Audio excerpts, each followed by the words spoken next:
Governor Pataki, you were at the most important meeting in New York today. You had 25 or 30 of the most important CEOs. You don't have to mention any names. The most important CEOs of New York, and it was addressed by you and Governor Patterson, a Democrat and a Republican. You both are two of the under your leadership and Governor Patterson's leadership. New York was a great place to live in.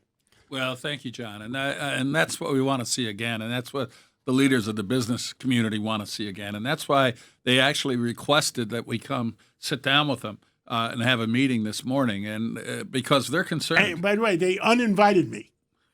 I was invited, and then I was uninvited because they don't consider me a grocery man anymore. They consider me a media person, and they don't want any media people there. That's amazing. Well, I would consider you jack of all trades. I was going to say, a media grocery, titan. real estate, media, whatever. Oil, oil and gas. Yeah. Transportation. But anyway, had I known that, I may have picketed instead of actually participated in the breakfast this morning. But they were very concerned, and they called us in because they feel the same as I think most New Yorkers do, that this city and this state have real problems, and the problems aren't being addressed. And in fact, the government is generally making them worse. In Albany, they're making them worse. Too often in the city council, they're making them worse. And they just wanted to reach out and see if we had any suggestions as to how they could become more active in trying to turn around this state so that we have the confidence in the future that we should have. This is New York. We should believe in tomorrow. And yet we've lost over 500,000 people in the last year or two. The revenues are $7 billion down. The controller just said that. Crime is up in a way that is unsustainable, and we've got to change it. And they want to be a part of that change, and that was a very positive development. I spoke to Governor Patterson at lunch today, and he feels that these CEOs of some of the largest companies in New York are really, really concerned. He says he heard it in their voice. They're very concerned. And in fact, one of them said that he wouldn't be surprised to see a major New York City Fortune 100 company leave. They've done it in the past, and he's afraid it's going to happen again. But the encouraging thing is that they really want to change things. They understand that this is a crisis. And I started out by saying, I've been to a dozen of these meetings, and everybody says, isn't it great we had a meeting and nothing happens? And I'm sure they were thinking, well, we're going to have a meeting and nothing's going to happen. And I challenged them to actually take steps, to get involved, to do things, and to lay out an agenda, and to go to Albany with that agenda, to go to City Hall with that agenda, crime being at the top of the list. And a number of the people there said, absolutely, we got to get involved. We have to be more active, and hopefully we'll see that. You talk about crime being at the top of the list. What were some of the other things they cited? And also, does it look like there could be some sort of tangible to change this exodus that we always talk about? We need that. We need a concerted effort to change things. And Albany is a mess, and it's just getting worse. The city council is a mess. The Mayor Adams is trying, but he's up against it. And in Albany, Governor Hochul gets her vetoes overridden and her appointments rejected. So I honestly think things are going to change. I think they are going to get involved.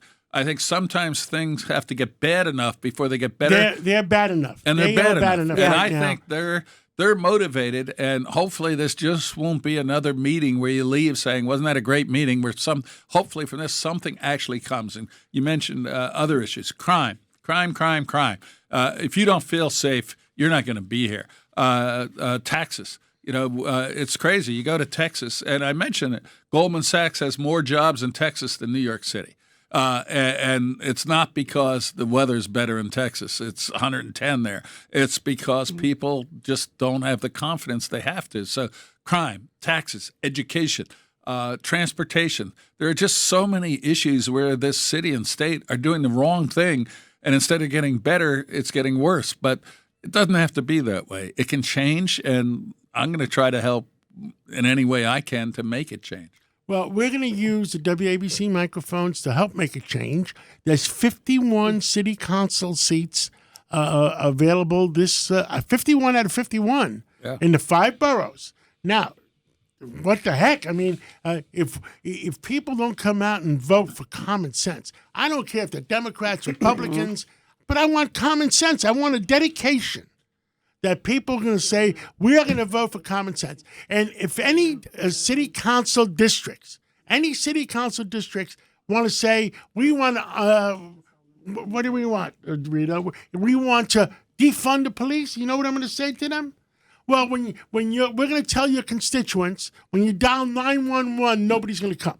John, that's exactly what I was saying to them. Is they have to be held accountable. They just respond to the radical left and to the advocacy groups that are out there screaming in their ear, and they don't have any consequence for their votes. We're going to have to make sure the public knows what they think, what they're doing, and they are held accountable. And if they are, I think we can see dramatic change. And I think, John, you're absolutely right. It can start this fall with the city council and then next year in Albany. Yeah, and it needs to get people involved, too, of all parties, like John's talking about, too, because, I mean, the bottom line, crime isn't a Republican issue. It's a Democratic issue. It's an American issue. It's a New Yorker issue. It's a New Jersey issue. That's exactly right. That's the way it should be. But it's become something where the Democrats are defunding the police, not standing with the police. We need common sense Democrats. We need common sense, Governor. I'm upset. And we're going to talk about it some more